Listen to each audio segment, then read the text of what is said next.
விஜய் அவர்களை பொறுத்தவரைக்கும், நான் ஆரம்ப காலத்திலருந்து சொல்லிக்கிட்டு இருக்கிறோம். அவருக்குன்னு ஒரு தனி கொள்கை கிடையாது. திமுக என்ன சொல்லுகிறதோ, அத அப்படியே காப்பி பேஸ்ட் பண்றாரு. திமுகவில் பெரியார் தலைவர்னா, இங்கேயும் பெரியார் தலைவர்ன்னு சொல்றாரு. திமுகவில் அண்ணா தலைவர்னா, இவருக்கும் அண்ணா தலைவர்.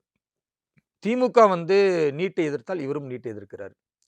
திமுக வந்து மத்திய அரசு கல்விக்கு பணம் தரல அப்படின்னா, இவரும் அதே தான் பேசுறாரு. திமுக வந்து சிஏஏவை எதிர்த்தா, இவரும் எதிர்ப்பாரு. திமுக வந்து வக்ஃப் அமெண்ட்மென்ட் பில்லை எதிர்த்தா, இவரும் எதிர்ப்பாரு. திமுக செய்யாத இவர் தானாக செய்கிற ஒரே ஒரு விஷயம் நீங்க சொல்லுங்க. நான் அதுவரைக்கும் கேள்விப்படவே இல்ல.